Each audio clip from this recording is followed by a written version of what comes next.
Da-da-doo, da-da-dee-dee-dee. Oh, the birds and the bees and the 1, 2, 3s. God, I hate it. Hello, and welcome to Damp Trash. Damp Trash Southern Charm. That's right. Southern Charm, season 10. Southern Charm, season 10. This is our bonus content. This is the first episode of season 10. This puppy's coming at you for free. Yes, we are trying to entice you. This episode is for free, and then listen to it. If you want more of this shit, then subscribe to our paid content. Which all you have to do is go to weekendwater.substack.com and upgrade your subscription. We're going to watch this whole season, every episode of season 10. We're going to give you our reactions. This episode is a perfect example. We're dropping this one free because we decided to do this kind of late in the game. Yes. And Southern Charm season 10 premiered last week. That's right. So we're a little bit late. I was out of town. Paul just got back into town. And so we just watched the episode. Yeah.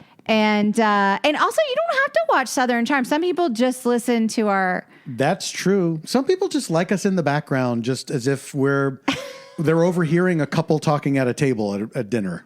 Anyway. And that's fine. Okay, so let's get into it, shall we? Yes. First of all... Let's give our history with Southern Charm.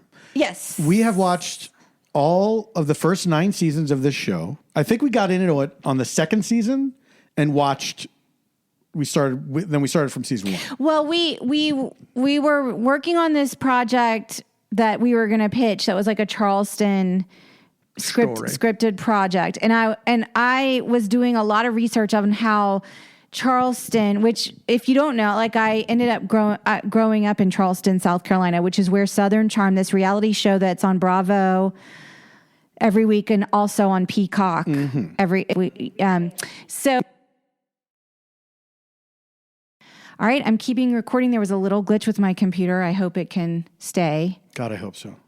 Anyway, so I grew up there, and I was doing research when we were working on this project to see how Charleston is portrayed on television. Yes. So I was like looking up different projects that were Charleston projects that were like utilizing Charleston as a set piece. And there's not a ton in modern times. There's really not a ton. Or even in non-modern times. I think Army Wives or yeah. So it was just like not that much. And I was like, I'm sort of curious about it because I happen to know from people in Charleston that they are not fans of this show and the way it portrays or represents kind of the town. Because in some respects, it's very accurate. But now, we were not reality TV show people. We did not have, I think the only type of reality show we ever watched was So You Think You Can Dance. Yeah, and I think we also watched the fashion, like Tim Gunn and all that. Yeah, but we never did Housewives. We never did any of those. Yeah, so we were new to like the Bravo verse. Yes. This was like our first introduction to the Bravo verse. What an introduction. And so... well, I started watching it for this research, and then the next thing you know, like by osmosis, Paul was like watching it with me, and it was like summer, and we didn't have anything to watch. Yeah, and there was just enough Charleston in it that it was, it's a city that we know, and so we wanted to see, them show up at places that we knew and stuff like that. Because it's also not that big a city. No. So you will see places you recognize and restaurants like you've been this, to. And this episode, there were several places. Yeah. So anyway, we started getting into it. And then we were like... I guess we were just kind of like into it. And like our friends who got us to watch Vanderpump, like they all also watch. Yes. Yeah. And I believe it's like, can we say who coined the term damp trash? Which friend called it damp trash? I'm interested in hearing who you think that person is. It was Paget, wasn't it? No, it was me. All I know is our thread is called... I wanted to call it wet trash. But that's too close to white trash. And we're talking about a show set in the South. And to be fair, in earlier seasons, there was more warm weather filming. And it would kind of like end around Christmas. Yeah. And now it feels like they start a little late like maybe they're jumping in the fall or something. So it's not as like humid. In the first few seasons, there were people on the show who were more dramatic and caused more kind of chaos that you want from a reality show. Yes. You know? Yes. And then after those people left, now it's the most boring people. Because of like crimes and stuff. Some because of crime, some because they're just like, I don't want to do this anymore. Or maybe some because of like, you know, like custody issues. Yeah. They had a real hard time holding on to regulars. Yes. And so there's two people from the very beginning, Craig and Shep. I think Craig and Shep are the only... They're the only two. Originals, right? Yeah. Oh, and occasionally Whitley shows up. And Whitney and Miss Patricia. Whitley. It's been a while since we've seen the show. Okay, so Whitney Sudler Smith, is that his name? He is the producer of the reality show and a sometimes drop-in cast member. He very rarely shows up now. And his mother is also a cast member. Yes. She lives in a mansion on South Battery. Yeah. She's sort of like this grand dame character in the world. And she has less and less to do as it goes on. And as our friend Jess Jardin put it, last season, she was just like a ghost. Like a ghost. She didn't interact with any of the other people. Yeah, she's just like a ghost. And it was very Sixth Sense where you could say, oh yeah, nobody ever talked to her. Yeah, she had more of like a character arc in the previous ones. Yeah. And then she had like this butler, and he sadly has since passed away. He was my favorite character. He was like really fun, and they had this quirky... Yes. kind of Southern eccentric existence where he waited on her hand and foot. Yeah. It was martini hour. He would make the martinis. Yes, and she has these little dogs and everything. Mm-hmm. So now the cast has been sort of replenished, has kind of been reconstituted itself.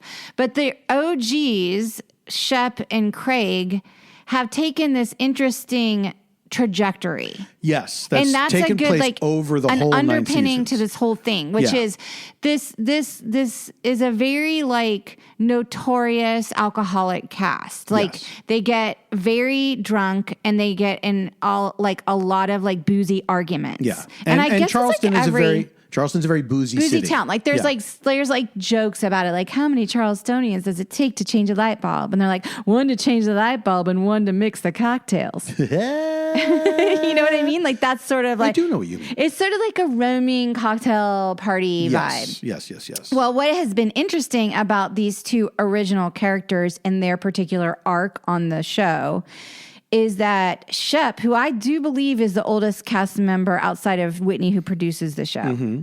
I think he's like in his 40s. I think that's right. Yeah. Has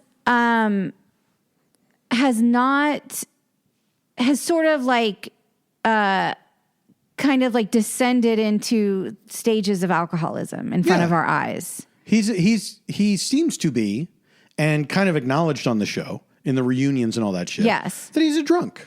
He's an alcoholic. Well, and like to the point where some of the cast members basically like have distanced themselves from him. Which we'll get into because it comes to the fore on the show. Because like the way that the last season 9 ended, there was like kind of this intervention vibe at the reunion where it was like, you got a problem, dude? Because he showed up drunk to one of the cons, BravoCon. Now, they showed a clip from it, which was like he was hammered. Yeah, he was like, he was stumbling. He embarrassed himself and everyone associated with him. Yeah, and it was palpable. Yeah, and clearly he has a serious drinking problem. But it's important to point out he himself has never said, "I am an alcoholic." No, he's never said that. No. He's talked about he drinks too much. He's like, yes. But he's never said, I'm an alcoholic. Okay, now. Nor has anyone else really. Nobody else has said he's an alcoholic. Yeah, and I don't know if there's like legal, like if they edit that shit out or something. Maybe. Okay, because there's all this reckoning with Bravo. Maybe that takes all the fun out of it. Well, no, because like there's all this like reckoning with Bravo. Okay. Absolutely. So then Craig, the other original cast member, who we also saw party over the years, has since gotten a serious relationship, renovated a home, started his own successful business with like a brick and mortar shop I think there's one in Nashville now. There's one in Charleston. There's one in really? Nashville. Wow. Yeah, I follow the thing. And the Charleston one, we see it's never empty. Go sometimes. It's never empty. And we walk around, look at the shit and then leave. You did get a picture of me and what's that's right. Okay, and so he has since like kind of hit a little bit of a rock bottom in the mid seasons where he had like an Adderall dependency, and he kind of and he like admitted that he had a bit of an Adderall like dependency, and then he now has seemed to have either curbed or ceased his drinking. Yeah. And looks like healthy and fit, and it's like clearly working out, and has like a big presence online that's very polished. Mm-hmm. And him and his girlfriend, who is also a reality star on another show, have like kind of leaned into being polished. They've done this in a very intelligent way. Or they have come to, they have gotten to this place with it. Yes, they've been smart about it.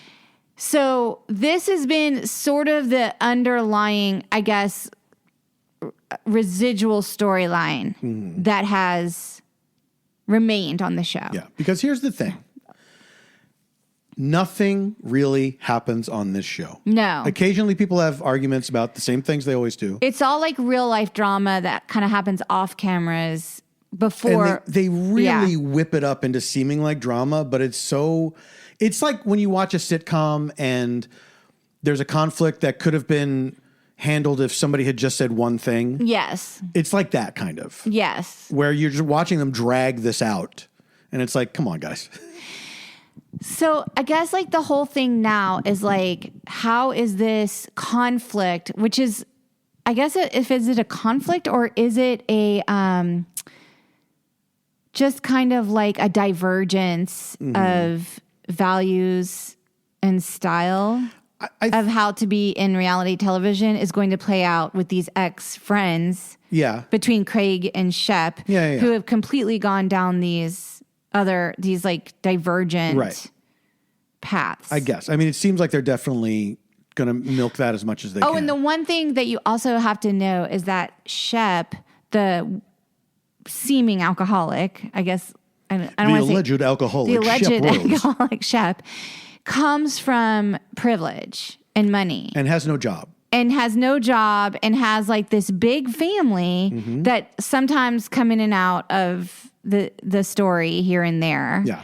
Wasn't there like a cousin who was pregnant one season and we met her and he was like close with the I forgot about so her. Like the family kind of comes in and out, and it's and he has all these family properties that they kind of like, and he even brags in earlier seasons like he just gets mailbox money, and to me that's like trust fund baby.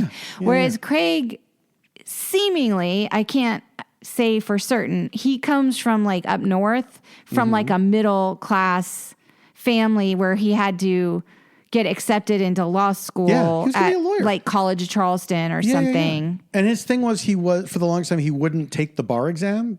Yeah. Right? I think he went through, I think what happened was, or from the way the show portrayed it, is that he went through law school. Yeah. And then maybe he didn't want to become like a traditional. I mean, clearly. Like litigator. Yeah. I think he's since taken the bar exam because at one point he had like a shingle up as a lawyer. Oh, that's sort of. But then he sort of turned into an entrepreneur, which I think is a great application of a law degree, actually. Yeah. And a valid application of a law degree. I mean, it's not bad to have knowledge of the law, like if you're starting your own contracts and business. stuff. Yeah. So yeah, I mean, the people have come and gone in this show, and so many people. So many people to the point where it's like there was an earlier character that had like he was in trouble for like embezzling a bunch of money, and he had like a wife and kids. And he was like an ancillary character who had his own. Oh, okay. Anyway, we can't get into the earlier seasons because we're dealing with a completely reconstituted cast at this point. Exactly. And that cast is kind of like mid. They're boring as shit. These people are boring as shit. I mean, they're like very they're just kind of like attractive. How and can kind these of people drink so much and be so boring? Like when we were watching Vanderpump. Yeah. Those middle seasons, these people were a fucking mess. They were losing their minds. Yes, they were constantly making horrible decisions, doing weird, petty shit to each other. Yeah. Like it's what you want from a reality show. I mean, I think in Vanderpump, because they actually had like full-fledged narcissists in the cast. Yeah. And so it really created all of this charm and all of this like villainy. Like, you know, and Southern charm kind of lacks charm. For sure. Okay, so here we are. We're in season 10. We're picking up from where they had this sort of half-assed confrontation or intervention at on the last reunion show. Season 9, yeah. And we already know some things from social media. Like one cast member has already left it. One cast member who was introduced last season. Mm-hmm. His name is JT. He was like, I don't know what his function was. He was supposed to be they just needed somebody else. I think somebody else left and they were like, let's get another dude in there. He did lose his mind at the end of, which by the way, I had no like memory of season 10 or season 9 at all. We'll get to when it comes or up. You're going in the order. Okay. Yeah. I just made notes of like the beats of the show. The beats of the show were like, we're getting back into Charleston. Yeah. So we open on this woman, Madison, and her husband, Brett, I want to say. She married this guy. Madison is, okay. She used to be Austin's girlfriend. She's a fucking nightmare. We know her because... She is so unpleasant. Like you would not want to spend time with her. No, she's like kind of mean. Yeah, and she thinks she's a character. And she's all like sass, but she's had a lot, like she's attractive. She's done like a lot of, I think she's done some stuff, like has that look, like that like reality show look of like. She's very standard. The chiseled chin and the nose. Standard beauty template. Spray tan with the long blonde hair. And she did Miss Patricia's hair. That's how she came into the universe. Because she's like a hairstylist. Right. Okay. And she was a single mom and she had like this cute kid and so we saw her kind of like get in on the show. Yeah. As this like single mom hairdresser. And then she ended up dating Austin. They were terrible together. Right. They were like horrible together. Yeah. That felt like super manufactured for the sake of the show. Well, I think the lingering idea of their relationship and should they be together and all this shit and whatever, I think that part was very dragged out by the show. Like they probably just like they did. First of all, like she ended up being mean to him. Like when they ended up like breaking up, she was just like she was like shut up, stop talking, stop moving your mouth in my face and all this stuff. You and have it was to know like, that what? Pretty much everybody on the show is an asshole. Yeah, no one is like nice or sweet to each other. Just like Craig, yeah, but he can also be when he's drunk or something. He'll just like he'll. So then we see Shep in the shower. Which for some reason have to see his naked ass. Yeah, that was not. No thanks. Yeah, they show him like.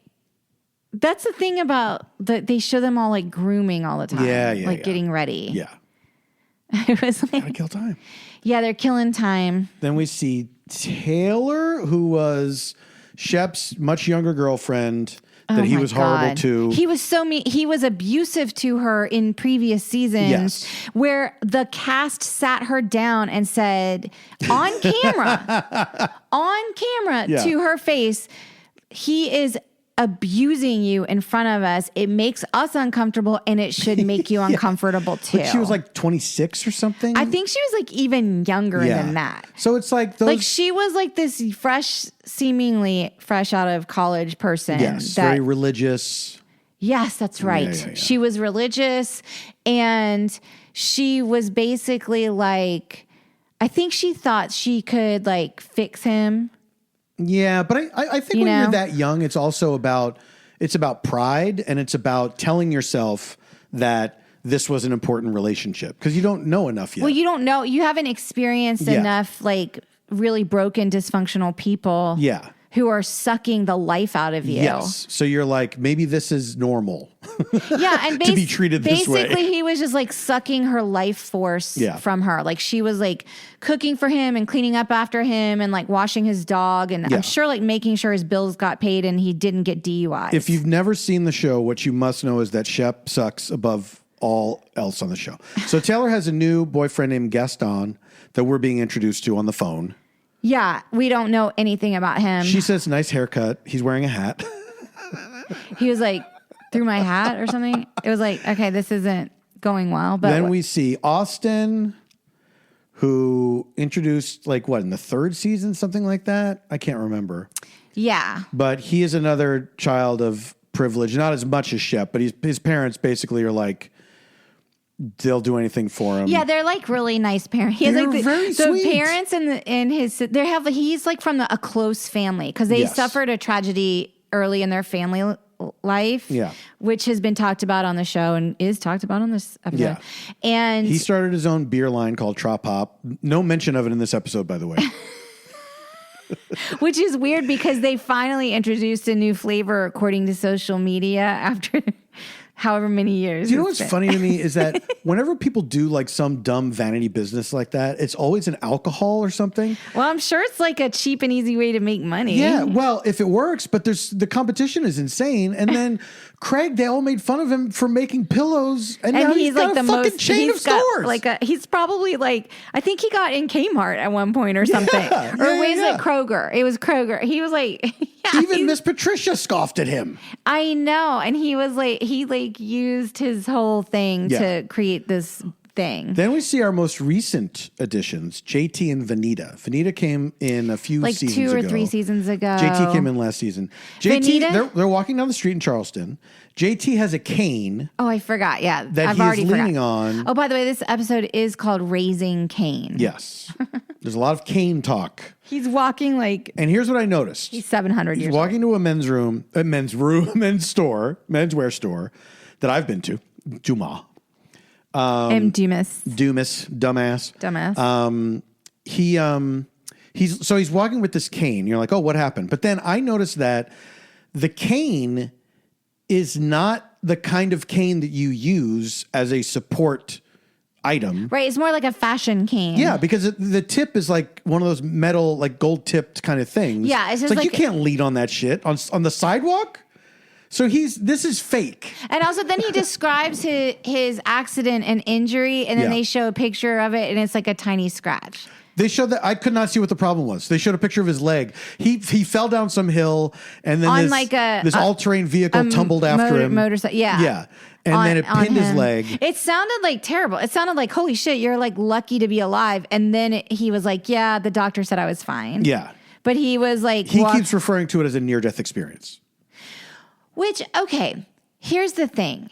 They're clearly like searching for some texture. They're searching for some kind of, tell us about your summer or tell us, whatever. Yeah. And he's like, well, this happened. And they're like, what if, or he's like, and so it's sort of this manufactured kind of drama, when a lot of times on reality shows you don't have to do that because some horrible thing really does happen to them where they're like, I was thrown in jail for 3 days because I was drunk and I fell through a plate glass window. Yeah, exactly. And it's like, oh, okay, like that is actually really traumatic, for real. So now we're being shown that there might be some connection between JT and Vanita. Yeah, and Vanita, her thing is that she's like an influencer. She's like a local influencer, and she's from Charleston. Mm-hmm. So she's kind of like, I think someone who knows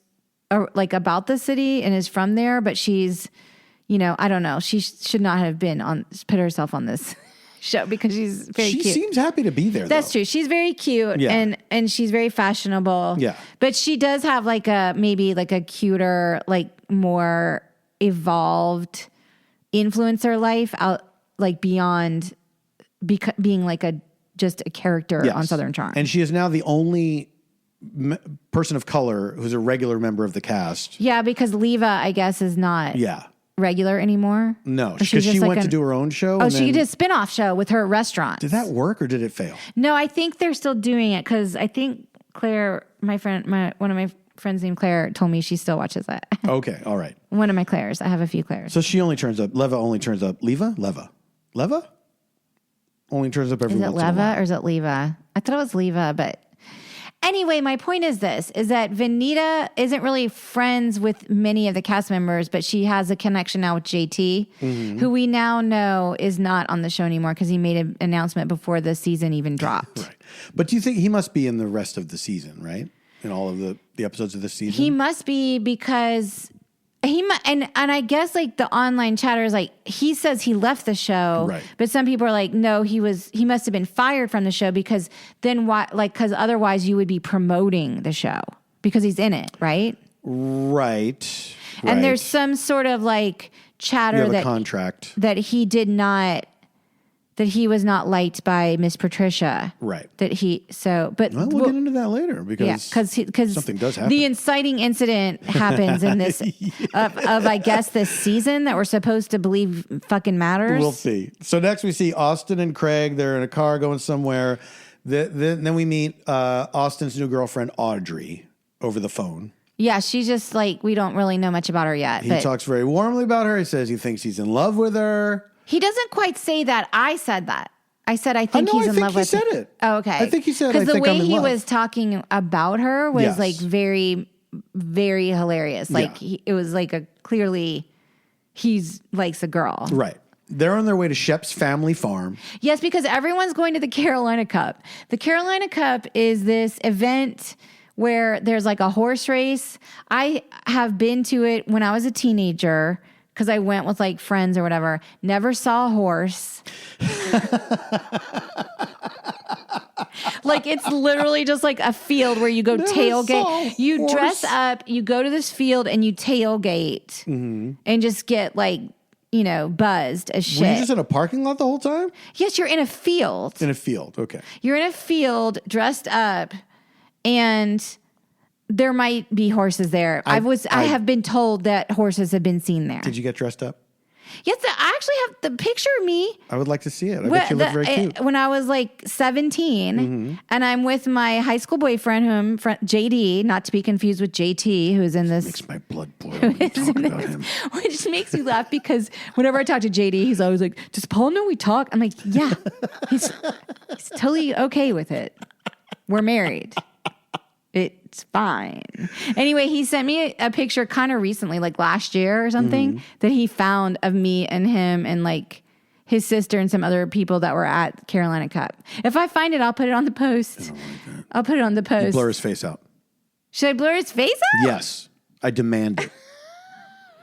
All right. Then, so they're all getting ready to go because they're staying at one of Shep's properties because it's apparently a 10-minute drive from the Carolina Cup and he needs to be close. This is when we hear Shep talk about his ayahuasca trip to an employee of the family. Oh my God. Okay, guys. This poor man who's like, no, I can see you changed. You're different now. Yeah. Okay. So essentially, last season, where they have this like mini intervention on him on national television and he's like clearly has a problem. Then I want to say it was like a week later too. So cause we chat about all this stuff with the friends. He posted on his social media that he was at this ayahuasca resort to like turn his life around. Yeah. Rather than go to therapy or maybe go to a meeting of some kind. He's like, I need to do a drug that will make me have visions. Because then he touts, I guess, something he heard on social media as an explanation of why he did it, which was that he heard somewhere that if you do ayahuasca, it's as if you've had 3 years. Yes. Of mental health therapy. Who the with a fuck professional. said? I would love to track that person down and punch him in the fucking face. Well, it's probably on the website of the resort. Yes. And he was like, 3 years of therapy in 1 week? Stupid What a shit. great idea. That's gotta work. And it must work so well Because like, if it really did work, wouldn't the entire universe be doing that instead of 3 years of therapy? Okay, fine. And wouldn't those people not be insufferable? Like, fine, go have your ego death.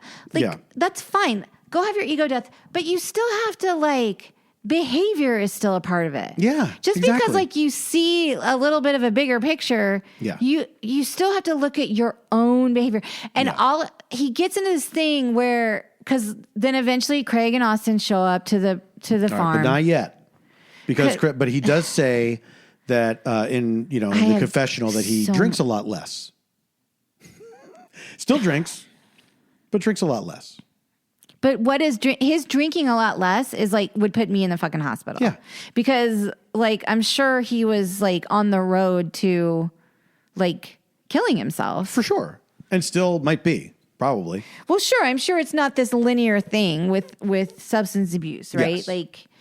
Like I'm sure it waxes and wanes, and you think. Oh yeah. You know, absolutely. And I feel like because as alcoholics are liars, the biggest lies they tell are to themselves. 100%. And that is just like I have one that I know that in my world. Yeah, as probably most of us do. That don't have in my life right now because it's like they don't acknowledge any of it. Yeah. Any of it. You can't, because then the whole house of cards crumbles. And it's like, I'm not playing that game. I'm not going along with it, because it actually is more harmful. Yeah. It's more harmful. Yeah. Go take care of your shit. Go heal your shit. Then we take a break, come back. Madison and her friend Molly. We meet Molly. Okay, they're never shopping met for clothes. Molly before. This is the first time we're seeing Molly. She's a giant model. She's a giant model, and she talks about her modeling life, and she's friends with Madison because Madison has done her hair on these shoots. Right. And they go to like literally one of the most expensive dress shops in Charleston, run by this woman who's very like known as a fashion person in Charleston because this shop has been around for a long time. And they're shopping for clothes for the Carolina Cup, which I guarantee you none of those dresses were under probably $800 a piece. Right. It's like, that kind of place. Absolutely. So Molly tells us about all of her like trauma, and it involves that she has a thyroid issue. Yeah. That she didn't say trauma, by the way. But she tells her backstory, which is less than sympathetic, but that she had a thyroid issue that caused her to gain 45 pounds. Then you see the picture of her, and also you're seeing her on the show, and you're they don't show her at all with the 45-pound weight gain, which fine, that's maybe she was like, I don't want to show you any pictures. That's what we're seeing. Because she was underweight. Yeah, I mean, because she was probably underweight. Normal. Because she was a model. Yeah. So as a model, she was probably rail thin. But she says, like, I lost modeling gigs because I gained 45 pounds to look like a normal person. But she also says it's because, but the way she's like, I have a thyroid problem. I'm like, join the club, honey. Yeah. Like, I take thyroid every day of my damn life. I love thyroid. I eat it. Our house is full of thyroid problems. And thyroid's all over the place here. Yeah. Like, I have hypo, you have hyper. We're like star-crossed lovers. If only our thyroids could meet in the middle. Then we'd have one functioning thyroid. All right, now we go to the boys and we learn all about Shep's ayahuasca trip. It was so annoying to me on a level I can't describe. It was enraging. It was enraging. Because the guys on the way to see Shep are basically like, are you gonna like, what do you think? We haven't talked to him in a while. Like, what should we do? And they were like, let's just hear him out, kind of a thing. Yeah. Like, they're like willing to see what his deal is. Yeah. They want to see what his deal is. Like, they want to feel what they want to do. I'm gathering from the conversation. And it feels less reality show than real to me. This feels more real because I feel like I've had conversations about the same way. Yeah. They want to feel like he acknowledges the impact that his behavior had on them the relationships, the friend group, the business, the show. That's right. The whole thing. That's right.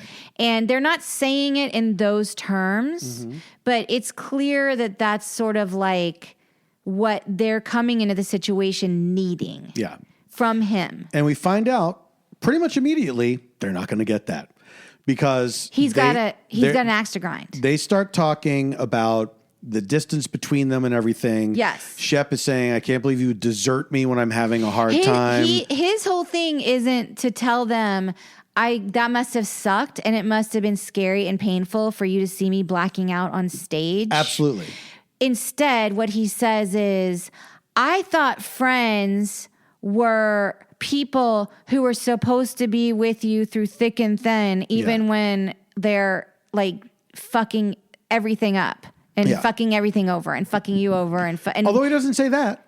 He just says, I thought friends were supposed to be there for you. Well, but I'm saying it in that way as like that was the subtext to me. I know, but I'm saying the reason I'm making the distinction is he doesn't even acknowledge that he fucked anything up for anybody else.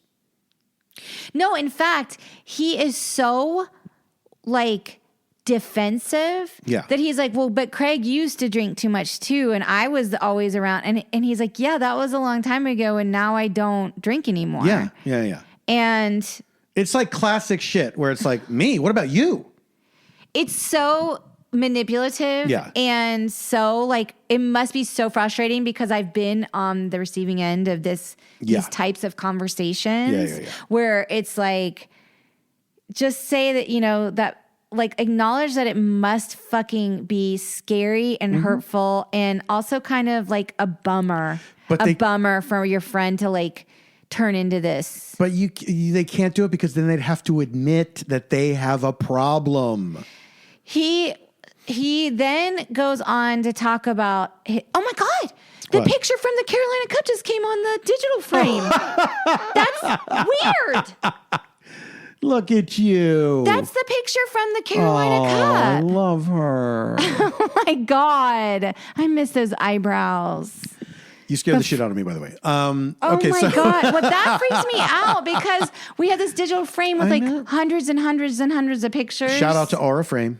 Yeah, although we shouldn't because they're not sponsoring on this podcast. They sponsored on your other podcast, though, which is why we have the frame. Yes. So and we love the Aura Frame. So after he talks to Craig and Austin about what shitty friends they are, he then has a private one-on-one with Austin because previously Shep had the girlfriend that he treated like garbage. And Austin got close with her. Austin got close with her, and they either made out or had sex one night. Yeah. And of course, that was a storyline of last season that dragged on so much. Yeah. It was so fucking irritating. These people are all middle-aged. So then Shep is talking about his visions that he had on ayahuasca. And one of them was Austin's dead sister. Which I found this, I was like hoping the outcome of that conversation would be that Austin would look at him and be like, I wish you'd had a vision about yourself, dude. Yeah. Like that's all well and good. Because he says, I had a vision of your dead sister, and so now I'm able to forgive you. He said, I had a vision of your dead sister, and when I was envisioning the grief that you and your family experienced, all of this empathy came out of me. And it was like, you're describing from this removed space, this empathy that you were only able to access while you were on this drug. Yeah. And then I guess you're describing the memory of the empathy. Yeah. And that was spooky to me. Yeah. It was like kind of spooky. Yeah. And then Austin was like in his confessional, like, yeah, I mean, Shep, I want to forgive him. And I was like, oh, he's like the soft touch dude. Because Craig's like, no, that guy's dead to me. Kind of like Craig is a little more like, unless he's for real about changing his life, I can't be around him. Right. He's basically saying like, yeah. I'm trying not to drink. I'm trying to be respectable. And I can't have you in my life because I'm not that guy anymore. All you do is get drunk. So then... that was messed up. So he also says he had a vision of Taylor as a bird, and she was in a house and kept banging into windows. And then there's a beautiful shot of Craig alone in the kitchen. He's overhearing them and says, these guys are so fucking stupid. It literally was like... That was awesome. That was awesome. All right. So then I hope that was like a real edit and not like a made up edit. Like that they were talking about something else. Yeah. Because I was like so enraged. If someone told me about the memory of the empathy that they could only access regarding my life and my trauma from the drug they did a few months ago. It took the drug for him to say, I can't imagine how that must have been for you. And but also like describing it in a way where it's like not empathetic really at all. No, not at all. It's like I found like I was able to feel empathy when I took this like hallucinogenic. Yeah. And I was like, that was like, I'm not joking. It creeped me out. In order to forgive you. It spooked me so much. That I was like, oh my God. This guy is... Like his brain might be like actually pickled. For sure. Like now. It's too... Like well, he's been doing the same kind of, drunk manipulative tactics for so long that one drug trip is not going to shake that out of you. You know what I mean? No, he's just going to manipulate. And he was able to get Austin in this episode, it seems, to sort of like, I guess, pat him on the back. Yeah. About it. Yeah. Hey, it's okay. You made out or slept with my ex-girlfriend. Who I was fucking treating like garbage. Yeah. And everybody knew it. And who cares? They weren't married. They weren't like, it doesn't, it's fucking high school. Anyway. So then we see the bus to the rest of the gang is on the bus to the Carolina. The rest of this episode is so boring. We see fucking Madison, of course, is wearing the exact outfit from Pretty Woman on the polo field with the polka dot dress, which, by the way, it is a good dress. Okay, I'm not gonna lie, it is a good dress. But also, why was she at the Hampton clothing shop then if she just had a replica of the Pretty Woman dress that she was going to wear the entire time? They probably had that there. She already knew what she was going to wear. You think that the replica of the Pretty Woman dress was at the dress shop and she decided it? Yeah. But that's what I'm saying. I don't think it was sold at the... She didn't... No, well, she could have gotten it through them. I don't know. But whatever. It was like they needed them to go to a place and try on clothes, I guess. Anywho. So now we see Leva, Taylor... Madison, Molly. The gay couple. What are their names? Rodrigo and I can't remember his boyfriend's name. Who I think we just meet him? I don't think we've ever seen him before. The boyfriend. Yeah, and then Rodrigo, and then JT with his cane. And he's really playing up the cane. And so they're all talking about they're saying, Austin's got this new girl. Somebody's saying Austin's got this new girlfriend. He's in love with her. And then Leva and somebody else are like, what's the timeline? Because I know he slept with 1 million girls since then. Oh, yeah. And we did learn that his girlfriend, Audrey, lives in Charlotte. Okay, yeah. He's like, she's from Charlotte, which is where he's from. Now and that's like a 4.5 hour drive. This shocks JT because JT judges Austin harshly for his fuckboy ways. Oh, that's right. JT has a lot of ethics around how the men treat the women in the group. Just because the women in the group are not interested in him. Because he wanted to be with Taylor and she did not want to be with him, but then she had a one-night stand with Austin. Yes, that's right. So that's where his ethics come from. Yeah, but also I think that's like his way of standing out among all of like the bros. That's his way of not feeling like a loser in this group of losers. He doesn't want to be like the loser of the losers. And also the season ended, which no one remembered because only people remembered was the Shep intervention at the reunions. Yeah. But the season apparently ended because they showed a flashback where he got drunk and like face butted or head butted Austin. Yeah. And it was about the Taylor. It was kind of like the stuff was bubbling about the Taylor stuff. But didn't he headbutt him like in the chest or something? Because he's a shorter guy and Austin's very tall. Right. That's right. He's like a shorter guy. First, he got mad. He shoved. He was kneeling on a chair. On like a high chair, and he shoved Austin. Then Austin like shoved him off the chair. It was messed up. The whole thing was bad. It was the stupidest fight. They were at like a little speakeasy bar at Whitney's house. Yeah, and that's right. It was at Whitney's house, and it looked kind of fun, to be honest. If you had a tame group of friends, if completely different people were there, I bet it was a ball. But instead, it turned kind of like contentious, and that was the end of the season. Yeah. And so now we're starting this season. Yes. How are things going to be handled? So we go to a break, but of course they do the coming up. Here's this and that. And we see in the coming up, JT offers Austin a cane. He's bought a bunch of canes. And he offers JT. Yeah, he buys a cane for everyone. As like a peace offering. So then when we come back, all right. Which could have been funny and kind of cute and clever, but it seems like the cast doesn't like Austin because they were like, okay, that's weird. But I think also none of these people are funny, cute, or clever. So that's another reason why it wasn't. So they didn't even like, there's no yes-anding on this show. No. There's only shutting things down. Yes. And it's like, no, you gotta yes and a little bit. Yeah. So that it'll like lead to something else. Yes. But instead it's like, okay, you're weird.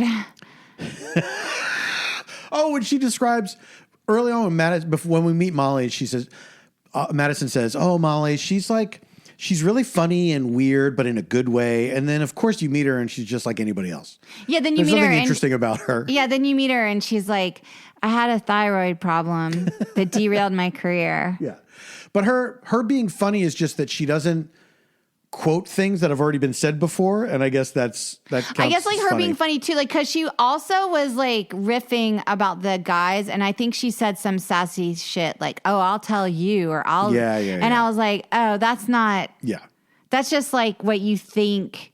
Like you've listened to a couple country songs, and you think like that's what gets you like airtime on a reality show. Yeah.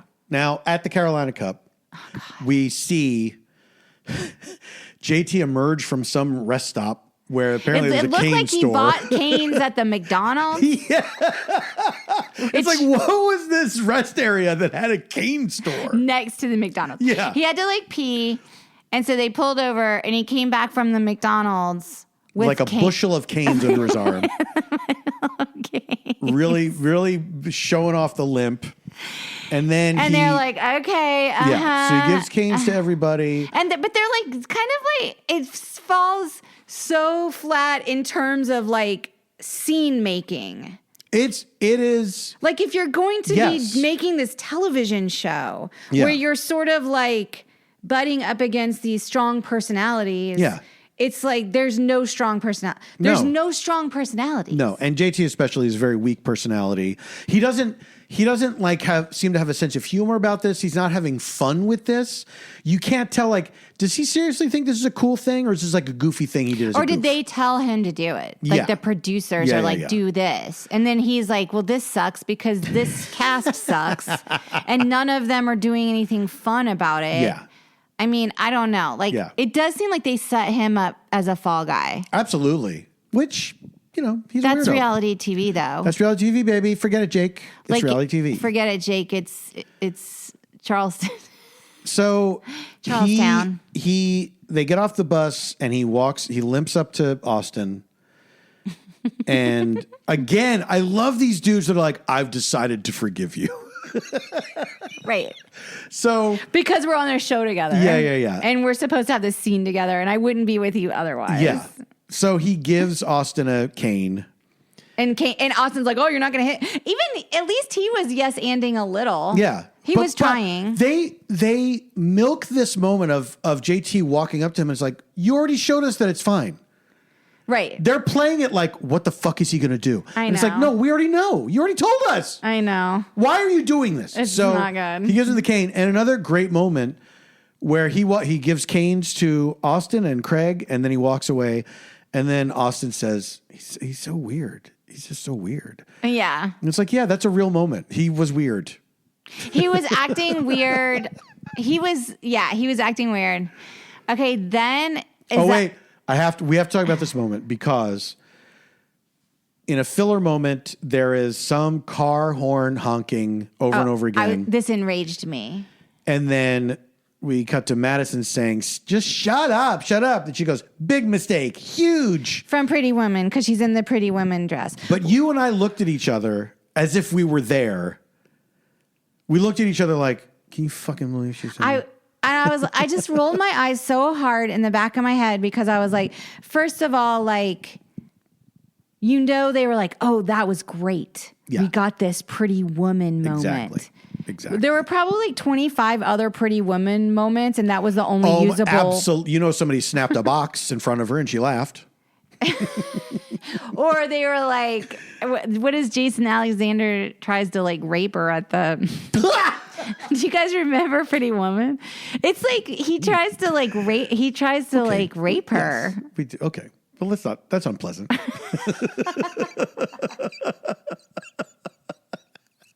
I liked the Pretty Woman thing, but no one else did the theme. She said the theme was polka dots, so she could wear that dress. Oh, and then Austin shows up in polka dot pants. He was the only one wearing polka dot pants. Nobody else did anything. So then here comes Whitney and his mommy, Patricia, and Whitney's new girlfriend. The little girl from the ring. Did they ever say her name? I don't know, but she literally was the little girl from the ring. She looked very kind of gothy in a way. Yeah, she looked spooky. She Not gothy, but spooky. She clearly was like in her early 20s. Whitney is probably in his mid 50s. She had like long black hair. She had long black hair. She's wearing like this diaphanous gown. She was very like willowy kind of. Yeah. She didn't fit in with this whole like Lily Pulitzer, like, pearls and this and that and the fascinators and all that like jazz that they were trying to go for with the Southern ladies. Yeah. She did not look like she was she probably is either an artist or in a band or like a hacker. Yeah. Like she's she's like something like if you were casting a film, like you would make her like in Mr. Robot or something. She was not very Charleston. She did not fit in with their vibe of typical Charleston basics. Yeah, the basic bitches. Yeah. From the whatever. But it was funny because I was like, she's from the ring because like she's clearly very much younger than Whitney. Oh yeah. Then something happens that is so emblematic of this show. Molly, whom we've just met, we learn had some sort of fuck buddy relationship with Whitney. And now she's kind of jealous about the girlfriend. And it's like, this guy sucks. She basically... What do you do? What do you care? She makes it because it's ego at that point. I know, but she's 38 years old. Like, be relieved. She goes... Oh, sorry, 36. She goes, wow, okay, I guess. Like, one minute he's like, you should have my babies. And then the next minute he shows up with a 22-year-old I've never seen before. Yeah. And it is kind of like, that's really, that does suck. Yeah, he's shitty. Be relieved. Be like, oh, thank God. I don't have to, I don't spend one more second thinking about this boring ass creep. It is humiliating though. Because she's clearly like on this show. Of course, I get it. She probably got on the show like through her like connections. But she also probably already knew about this. You know what I mean? You think so? Yeah. It felt kind of manufactured to me. It felt a little manufactured to me. Also, by the way, like if she really dated Whitney, I feel like she would like devour Whitney. Like she has like a lot of male energy, and I feel like Whitney is like. Maybe that's what was so surprising to me about it, because she did not come off as the type of person who would give a second thought about this. She did not come off like that person. No, she didn't come off like that person. But I also think sometimes your ego can get a little bruised. It's true. This is why you have to do ayahuasca to kill your ego. So then Shep and Taylor have a moment now.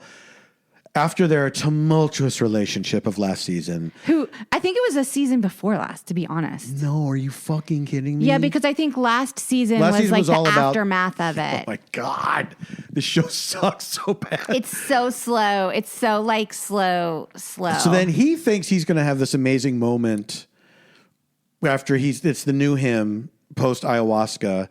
And it's awkward. And he says, I sent you a text and you never responded. And we find out. And then we realize, oh, yeah, she blocked him. She blocked him. Yeah. And she, to her credit, is like, he's like, well, maybe if you unblock me, you could read it. She's like, no, I'm good. Yeah, she's clearly moved on. Yeah. And to be fair, like the breakup of all that was clearly traumatic for her because it all happened on television. Yes. But I was glad that she kind of reconstituted herself as she came out the other side of it and was like, I'm going to date other guys. Yeah, good for her. And we see. Because now she probably can see how sad and pathetic it was that she dated this alcoholic that was so much older than her. Now she's dating Gaston, who seems age appropriate. When she's talking about him, he's like, he's smart and kind, whatever. He listens to me. And the photo, you pointed out the photo where they're showing photos of them together. She said, he treats me like an actual real person with thoughts and feelings and, as an individual. Yeah. And they're showing a montage of their relationship. And as she's saying that specific thing of him listening to her, the photo was them in an embrace, and they are tonguing each just touching tongues. Like tonguing. She's like in a bikini. And she's like going, he really listens to me. And then they show this. And I was like, wow, okay, they're having a little fun. Their faces are like a foot apart. They're touching tongues. They're having a little fun. Yeah. All right. And then it all comes down to this inciting incident. Patricia is sitting there with her friends. The Grand Dame, Whitney's mother, she's Patricia. With Ryan and Dr. Eddie. Yes. She is a mature woman. Yes. And JT sees her from across the tent. Is that Miss Pat? Miss Patricia? Oh my God, Cuckoo. Oh, also JT, when they were just sitting there, he had his fucking leg up on the table. He must have been come drunk. On, dude. He must have been drunk at that point. Probably. Yeah. Probably. And he goes, oh my God, is that Miss Patricia? And they're like, yes. And he gets up and he says, I have a cane for you. Yeah. Now, Miss Patricia was not privy to the big cane giveaway from before, so she has no idea what the fuck he's talking about. And then she takes it she has to take it because he puts it in her face. Yeah. And she says, I don't need a cane. And then he says, oh, I know. It's just for fashion or something like that. Yeah, it's for fashion. And then her confessional is, I was totally offended by this. She, according to the edit, she leaves immediately. Yes. They've been there, in the timeline of the show, they've been there for 3 minutes. 2 seconds. And then he gives her a cane and she leaves. Which, by the way, is probably in her contract, where she's like, Whitney, I'm only going to do 3 minutes in the tent. That's a wrap on Miss Patricia. And then she walks off. Well, that's the first. Okay. So that's the first episode. So that's the first episode. We see the coming up this season. It says 2 months later, and it's like a teaser of how things are going to devolve. So at some point, JT refers to Miss Pat as a bitch. And he did not. He's like, no, I didn't. And they're like, yes, you did. I heard you or whatever. At some point, somebody accuses somebody else of having an affair and say, I didn't use the word affair. And then some other yelling. And they all look like drunk at a table, in the Bahamas. So it looks like it's going to be more of the same on Damp Trash season 10. Okay, guys, this was our first episode. We're sorry it's a little late. This was a new addition to our bonus content. If you would like to go on this journey with us, and I feel like, come on, don't you want to do this with us? Because we're doing this because we need to escape. Yeah. The news, the vibe of the country. The vibes are far from impeccable right now, gang. The vibes are not elegant. The vibes are inelegant right now. The vibes are inelegant. And so what we're going to do for our mental health is watch Southern Charm season 10 every episode, and then we're going to record our crazy ass conversation about it. And you can access this by going to Weekend Water, one word. That's all one word. That's right. But it's not Weekend Water, that's all one word. It's just Weekend Water dot Substack.com. Please subscribe, and We also have a free episode. This is a free episode for now, but the rest will be behind the paywall. But we do have our regular December free episode coming up soon. Right. So, and when the new season of Vanderpump happens with the new cast, we will be covering that as well. Yeah, when is that going to come out? They have to film it, don't they? I deny. They already showed a picture of them. We should try to get on the cast. Oh wait, they've already cast Wouldn't that be funny? If it was all these 20-somethings working at a restaurant and us. We could be regulars at Sir. Oh, that's not a bad idea. Like we come in and you know how like on Cheers they're like Norm. Yeah. And they're like, oh my God, PFT, Janie. And we just go broke by buying shitty food at that restaurant. Wait, we're going to have to pay for it if we're on the cast? I want free good. But first we have to ingratiate ourselves to get on the cast. And also didn't Swartz and Sandy's close? Oh, I have no idea. Did it? Yeah, I think it did. Oh shit! It's hard to open a bar.